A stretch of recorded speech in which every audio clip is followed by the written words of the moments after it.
Salut à tous!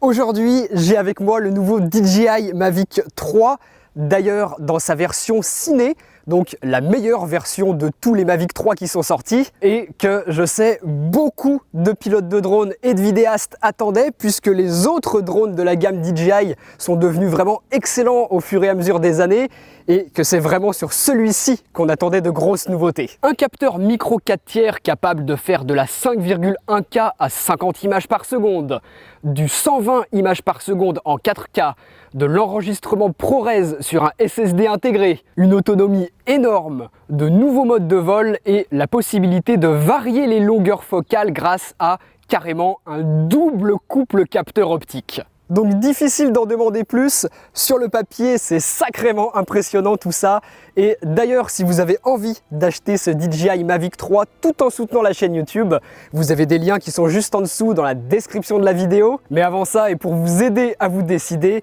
je vais vous dire en détail tout ce que j'en ai pensé.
Bon, je vous ai dit que moi, je testais la version ciné du Mavic 3, mais à part le SSD interne et la possibilité d'enregistrer au format ProRes, il fait exactement la même chose qu'un Mavic 3 classique, appelons-le comme ça. Donc absolument tout ce que je vais vous expliquer ici se rapportera aussi bien à l'un qu'à l'autre. Je vous précise aussi que j'ai attendu la version définitive du firmware avant de vous proposer ce test. C'est pour ça que cette vidéo sort beaucoup plus tard que certaines autres que vous aurez pu voir. J'ai pas non plus juste fait des tests rapides en 48 heures en bas de chez moi. Les modes de vol automatique par exemple n'étaient pas disponibles dès le lancement. J'ai attendu de pouvoir les utiliser pour pouvoir vous en parler. Ce Mavic 3, par rapport au Mavic 2, il a une envergure légèrement plus importante, bras dépliés. Et j'ai aussi l'impression que la solidité a encore été améliorée. En tout cas, moi, il me donne une meilleure sensation de robustesse et clairement, on n'a pas peur de le manipuler. Totalement replié, là, par contre, les dimensions sont les mêmes que le Mavic 2 Pro, à quelques millimètres près. Donc niveau encombrement, c'est parfait. On peut toujours le transporter facilement dans son sac puisque niveau poids, là aussi, on est toujours autour des 900 grammes. Donc ça reste totalement acceptable, surtout lorsque l'on sait tout ce dont le drone est capable de faire. Les batteries, par contre, c'est pas la même histoire. Elles sont plus grosses, plus lourdes et ce qui est normal en soi puisqu'on est maintenant sur du 5000 mAh. C'est énorme et DJI promet 45 minutes d'autonomie en vol. Sur le Mavic 2 Pro, 20-25 minutes de vol, on trouvait déjà ça génial. Alors là, 45 minutes d'autonomie annoncée, j'avais du mal à y croire, mais je vous en reparlerai un petit peu plus tard. On a effectivement une autonomie qui est incroyable. Avec le pack, on aura 3 batteries en plus de tous les accessoires habituels comme le chargeur multibatterie. On a aussi des hélices de rechange qui sont d'ailleurs encore améliorées et plus silencieuses de ce que j'ai pu constater. Des filtres ND sont aussi dans le pack, donc bien pratique tout ça puisqu'avec toutes ces différentes intensités, on couvre toutes les conditions de lumière. Et enfin, une nouvelle radiocommande avec écran intégré qui ressemble beaucoup au Smart Controller que DJI vendait séparément. Elle s'appelle maintenant RC Pro, elle est intégrée au pack ciné. Par contre, sur le Mavic 3, vous aurez une radiocommande classique. La prise en main est excellente, j'ai pas besoin de me prendre la tête en branchant mon smartphone et de savoir si oui ou non il lui reste assez de batterie pour le vol. Là, j'ai aussi un écran suffisamment grand avec une luminosité maximale qui permet de piloter en plein soleil. C'est super. Le système de transmission a encore été amélioré. C'est à présent de l'OcuSync 3+, qui permet une portée théorique de 15 km et un retour vidéo en Full HD à 60 images par seconde au maximum. C'est trop pratique, ça tourne sous Android 10, donc on peut aussi installer d'autres applications dessus si l'on a besoin par exemple d'avoir des prévisions météorologiques. Moi, le seul regret que j'ai par rapport au smart controller, c'est qu'ils nous ont remplacé le port HDMI par du micro HDMI. C'est chiant ça, on peut plus utiliser des câbles standards si l'on veut s'en servir pour de la retransmission, on est obligé d'avoir un adaptateur. Et enfin, comme le système de transmission est différent, vous ne pouvez pas utiliser l'ancien smart controller sur ce Mavic 3 comme vous ne pouvez pas utiliser ce nouveau smart controller sur les anciens Mavic. Quand on a payé le premier smart controller plus de 600 €, il y a quand même de quoi avoir les boules, et DJI n'a pas franchement respecté ses engagements à ce niveau-là. Niveau transport, DJI fournit une nouvelle sacoche, plus résistante que l'ancienne, mais aussi bien plus imposante.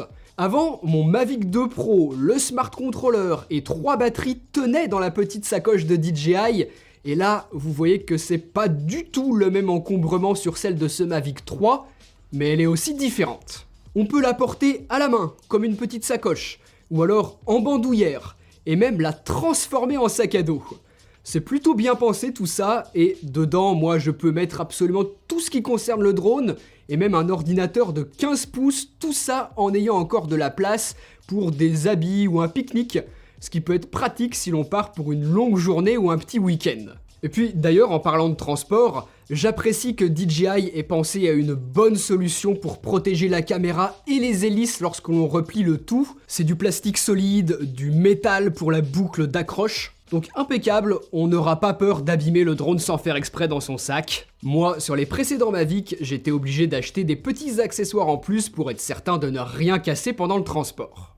La qualité d'image que l'on tire de ce Mavic 3, elle est tout simplement excellente. Là où sur les autres modèles, le capteur pouvait montrer ses limites, là, le passage sur du micro 4/3 change tout.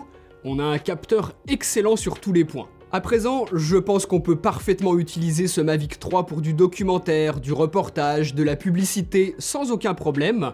La qualité d'image par rapport à une caméra au sol sera très proche et plus besoin d'utiliser un drone énorme pour ce genre de production. Avec, il est toujours possible d'enregistrer dans un format log, avec du 10 bits pour les couleurs, de façon à nous laisser le plus de flexibilité possible en post-production pour l'étalonnage. Vous le voyez, la plage dynamique est excellente, les couleurs superbes grâce au travail d'Hasselblad sur leur rendu et sur l'optique utilisée, il est excellent ce log.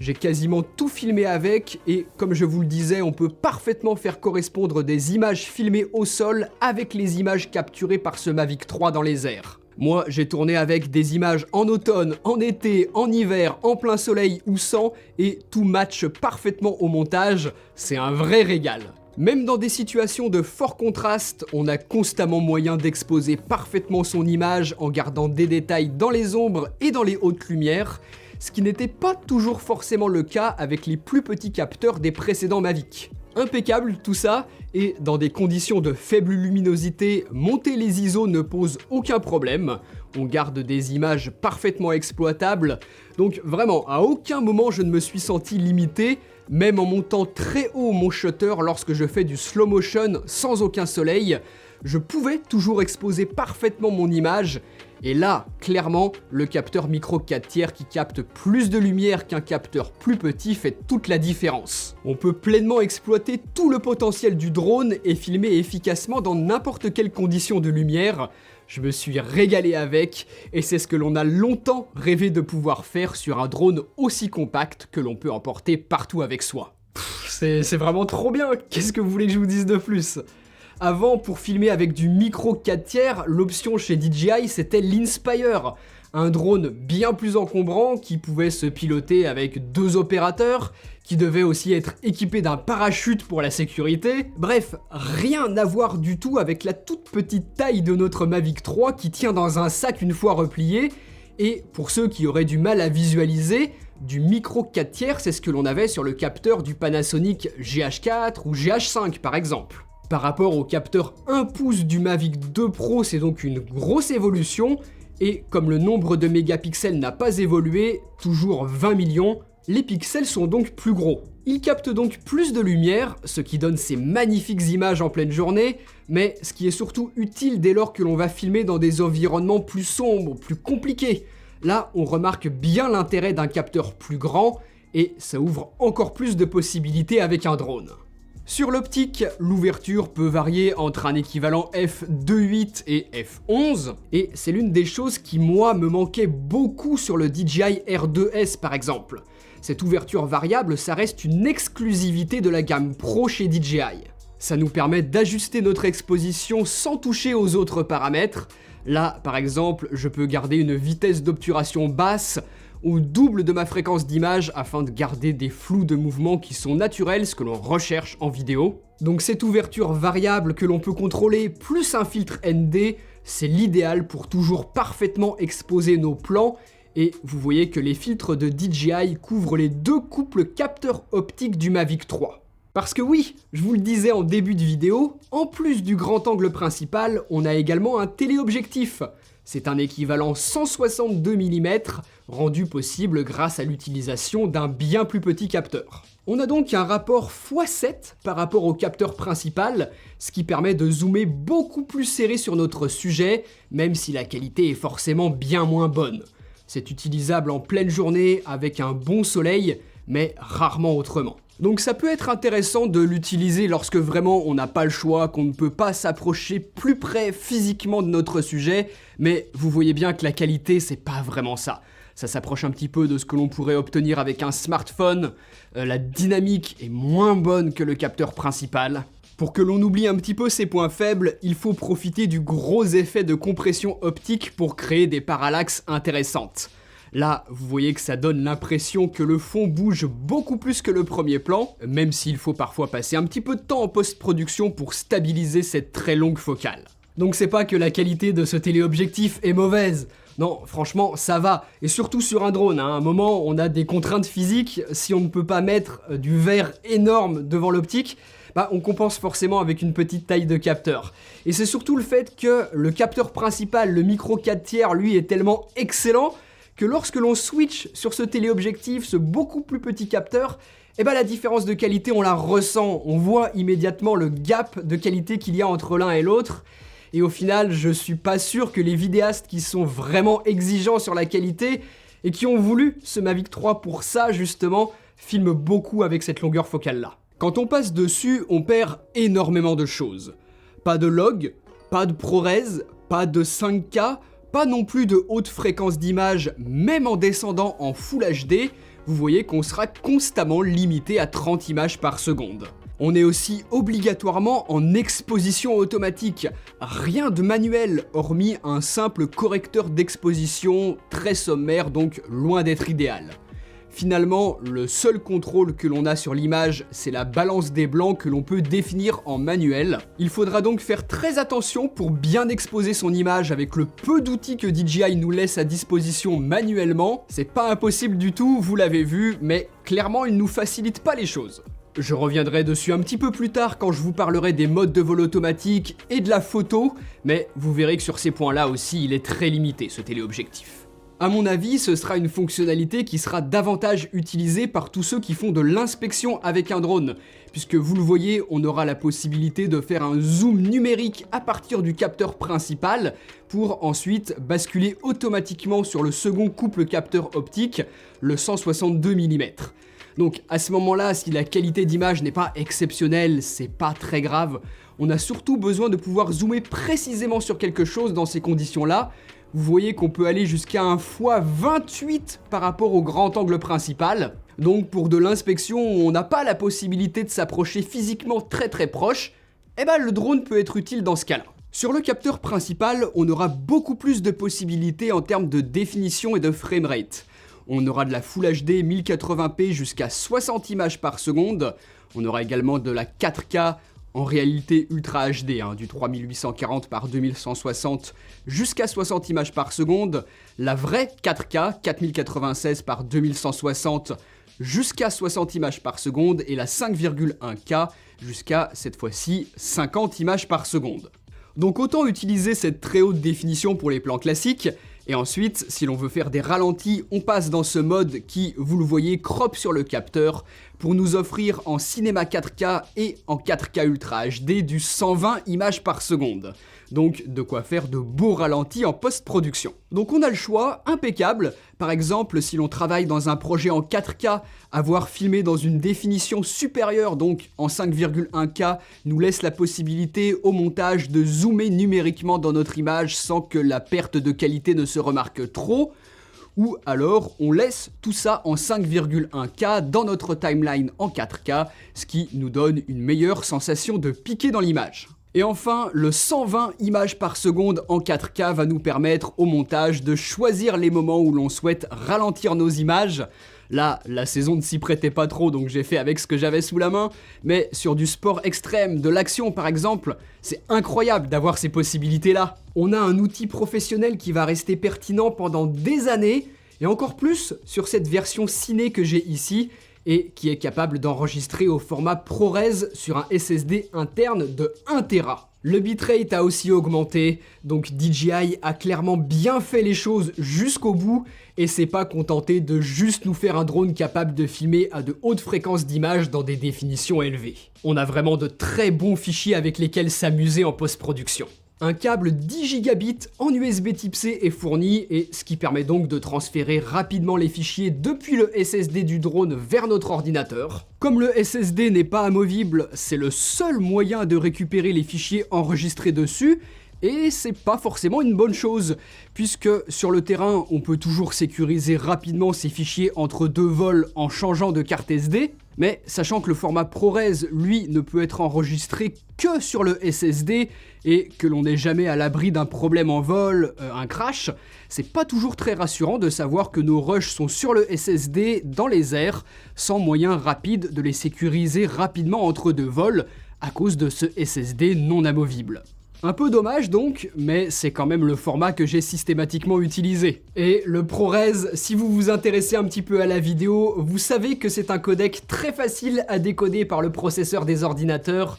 C'est un format qui est moins compressé que les formats H264 ou H265 que l'on trouve un peu partout. Donc au montage, c'est un régal, vraiment. On a une timeline fluide, même sur des ordinateurs qui ne sont pas surpuissants. Donc à vous de voir si vous pensez que ce format vous sera utile ou non.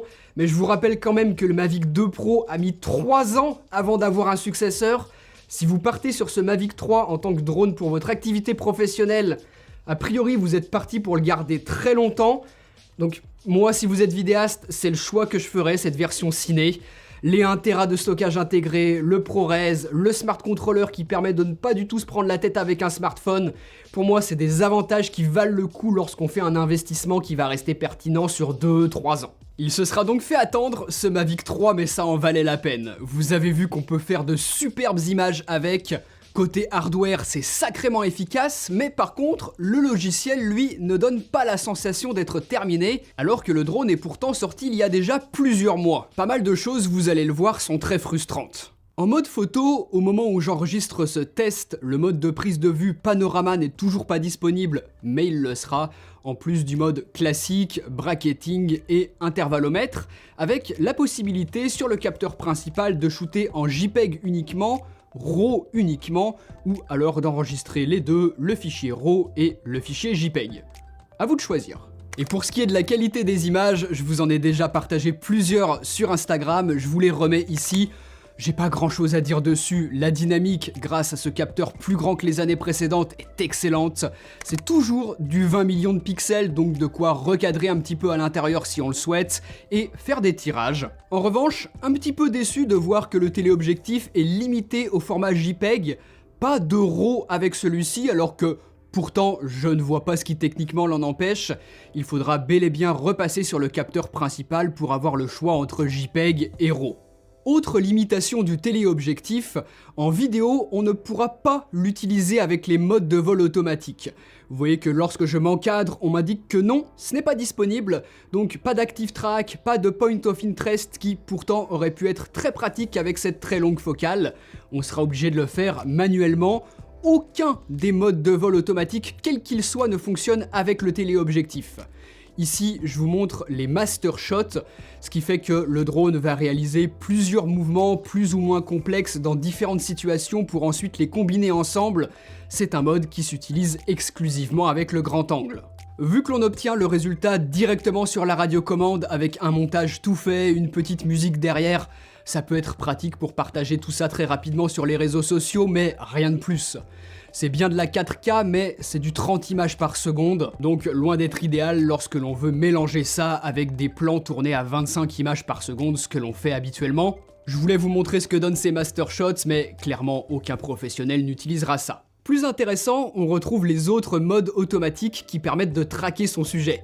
Ici, le mode Spotlight, projecteur en français, qui va garder au maximum au centre de l'image le sujet sélectionné, tout en nous permettant de nous déplacer à droite, à gauche, en haut, en bas, orienter le gimbal de la caméra. Mais cette année, on ne se déplace plus en ligne droite. Le drone va automatiquement faire des arcs de cercle autour de notre sujet. Donc ça change de ce que l'on a connu les précédentes années. Et du coup, ce mode Spotlight perd beaucoup de son intérêt sans les lignes droites. Autant utiliser le mode Point of Interest, je trouve, qui va permettre, encore une fois après avoir sélectionné son sujet, de faire une rotation automatique autour de lui, donc soit vers la droite, soit vers la gauche, vous le voyez, et en sélectionnant la vitesse à laquelle se déplace le drone, avec nous qui contrôlons manuellement l'altitude et l'orientation du gimbal. Ensuite, vous voyez qu'à présent, avec l'Active Track, on peut placer le drone derrière, à gauche, de face ou à droite. Ici, pour ce premier exemple, je vais choisir que le drone suive ma voiture de dos. Donc c'est parti, le véhicule démarre, le drone va lentement se positionner derrière pour suivre ma voiture de dos, comme je l'ai sélectionné, en la gardant du mieux possible au centre de l'image et en essayant de garder plus ou moins la même distance, ce qui avec un véhicule en mouvement est rarement fiable, ça évolue toujours un petit peu.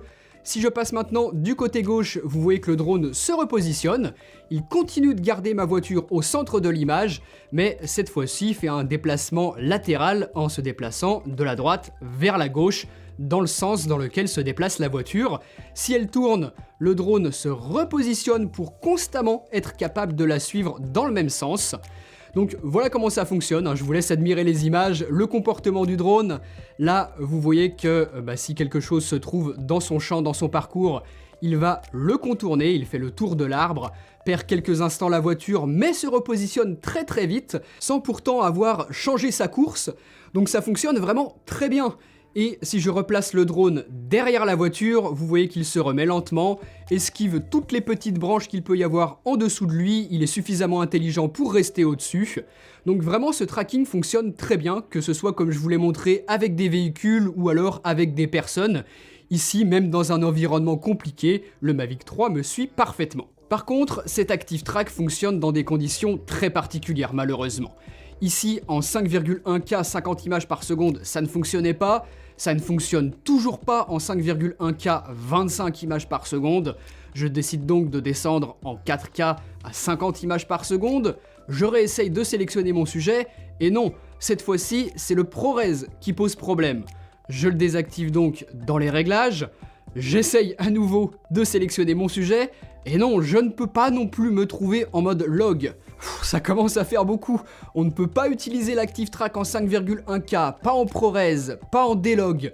On sera uniquement au maximum en 4K 50 images par seconde, en Rec 709 et en H264 ou H265 pour suivre automatiquement notre sujet. Très limitant sur un drone qui a pourtant des fonctionnalités professionnelles avancées en termes de capture d'image. Donc pour des productions où l'on doit filmer des sports un peu extrêmes, de l'action et que l'Active Track est très utile, on devra se priver du log et du ProRes. Moi j'en ai besoin, donc au final je n'ai jamais utilisé ces modes de vol automatique, on s'en sort très bien sans lorsque l'on sait un minimum piloter, mais quand même, sur un drone professionnel ça fait un peu tâche et c'est une petite déception pour moi tellement le suivi et le contournement des obstacles sont efficaces en Active Track. Ce Mavic 3 est équipé de capteurs d'obstacles en haut, en bas, devant, derrière et sur les côtés pour une détection omnidirectionnelle. Et en plus d'avoir des capteurs capables de voir dans toutes les directions, la détection est encore meilleure. c'est le seul Mavic capable de faire aussi bien aujourd'hui.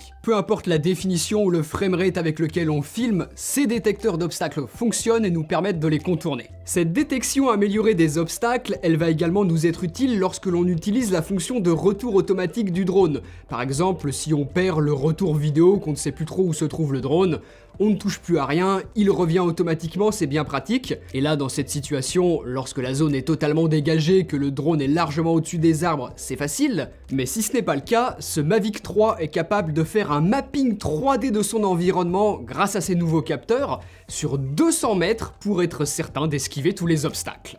J'ai déjà fait revenir mon Mavic 3 depuis des endroits quand même assez compliqués, avec plein de petits branchages, de forts contrastes, donc plus de difficultés pour lui à repérer l'environnement qui l'entoure, mais j'ai jamais eu aucun problème, il est toujours revenu à son point de décollage sans aucun souci.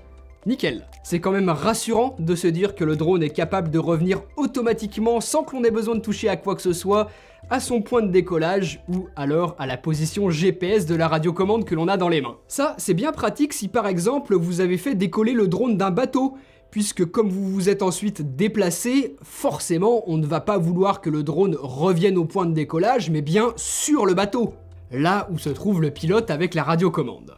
Toujours niveau sécurité d'ailleurs, on peut également activer ce que DJI appelle le AirSense, et qui va nous permettre de recevoir une alerte au cas où un autre aéronef arriverait dans notre zone de vol, un hélicoptère par exemple, et ce qui nous permettra d'aviser en fonction d'où il se trouve par rapport à nous. Et puis à l'inverse, vous pouvez aussi activer l'aéroscope qui cette fois signalera votre présence aux autres. Le drone émettra un signal qui pourra être capté par d'autres pilotes, et vu que ce Mavic 3 fait plus de 800 grammes, c'est obligatoire en France.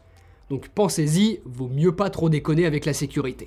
On a donc un drone qui fait partie des plus lourds drones de loisirs, mais pourtant DJI annonce une autonomie record de 45 minutes. Alors c'est peut-être possible en vol lent, sans aucun vent, sans filmer et sans utiliser les modes de vol automatiques, mais dans la réalité on est plutôt autour des 35-40 minutes d'autonomie sur ce Mavic 3, ce qui est déjà énorme comparé aux 20-25 minutes d'autonomie que l'on avait sur le Mavic 2 Pro. Là, moi, avec mes 3 batteries, ça me donne quasiment 2 heures possibles dans les airs.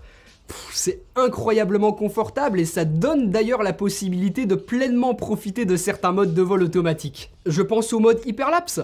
Avant, le temps d'envoyer le drone au bon endroit, de faire un petit peu de repérage, un premier test et ensuite de lancer l'hyperlapse, puis de faire revenir le drone, moi je vidais une batterie. Là, avec cette autonomie qui est encore améliorée, on a vraiment de quoi faire beaucoup de plans différents, de changer de lieu dans la journée, tout en ayant de l'autonomie en réserve. Et d'ailleurs, pour la première fois sur la gamme Pro de DJI, les batteries sont rechargeables via le port USB type C. Enfin! On avait attendu ça depuis très longtemps, et on va par exemple, en déplacement, pouvoir utiliser une batterie externe pour recharger sa batterie de drone. C'est super pratique, on va pouvoir recharger le drone dans notre sac et continuer de marcher, ou alors lorsque l'on fait de la route et qu'on n'a pas de prise secteur. C'est bien, surtout pour ceux qui n'achèteront pas le pack avec les 3 batteries et qui n'en auront donc qu'une seule. Bon, par contre, vu que les batteries sont grosses, la charge est loin d'être rapide. En rechargeant le drone pendant 1 heure avec ma batterie externe, j'ai gagné à peine 10%. Peut-être que j'aurais pu faire mieux avec une plus grosse batterie externe, mais si je dois me trimballer dans mon sac avec une batterie énorme et qui coûte cher, je préfère autant acheter une batterie de drone supplémentaire. Sur secteur, il faudra 1h30 pour charger entièrement une batterie avec le chargeur rapide fourni par DJI que moi j'utilise et avec la station de charge sur laquelle j'ai branché mes 3 batteries. Ensuite, l'autonomie, évidemment, dépendra des modes de vol que vous utilisez. Le mode sport, par exemple, où l'on libère toute la puissance des moteurs, fera descendre plus rapidement la batterie. Et pour ce qui est de la radiocommande, moi, elle me tient facilement plusieurs jours de vol, donc c'est impeccable. Pourtant, j'ai souvent la luminosité au maximum. Pour piloter, justement, maintenant, tout se passe via l'application DJI Fly. Donc malgré que ce soit un Mavic de la gamme Pro, on n'est plus sur DJI Go 4. Maintenant, tous les drones DJI sont sous DJI Fly. Donc une application qui s'est étoffée au fur et à mesure des années, qui est de plus en plus complète et maintenant vraiment aboutie, je trouve, sur ce Mavic 3. Avec bien évidemment, je vous les ai montrés tout à l'heure, tous les réglages d'exposition que l'on trouve ici sur le bandeau du bas. le réglage du shutter speed, le réglage de l'ouverture, puisque je le rappelle, c'est le seul drone avec le Mavic 2 Pro qui a une ouverture variable, parmi les Mavic récents de DJI.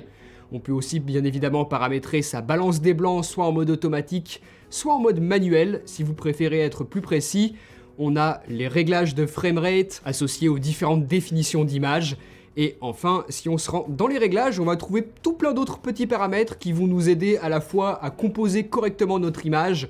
Donc ici par exemple, avec des lignes, avec des grilles qui vont nous permettre d'avoir une règle des tiers, le point au centre, tout ce genre de choses. On va également pouvoir avoir des assistants d'exposition comme ici des zébras qui vont nous permettre, vous le voyez, tous ces petits effets de zèbre à l'image, nous indiquer quelles sont les zones de l'image qui sont surexposées et qui vont nous permettre d'ajuster nos paramètres en fonction pour être certain d'exposer correctement notre image. Vous voyez qu'ici je peux fermer un petit peu, j'ai moins de zébras, mon image est donc mieux exposée au niveau de mes hautes lumières. Moi c'est une fonctionnalité que j'utilise souvent, c'est bien pratique. Et enfin, dans les réglages, on a la possibilité de paramétrer finement les réglages de la nacelle.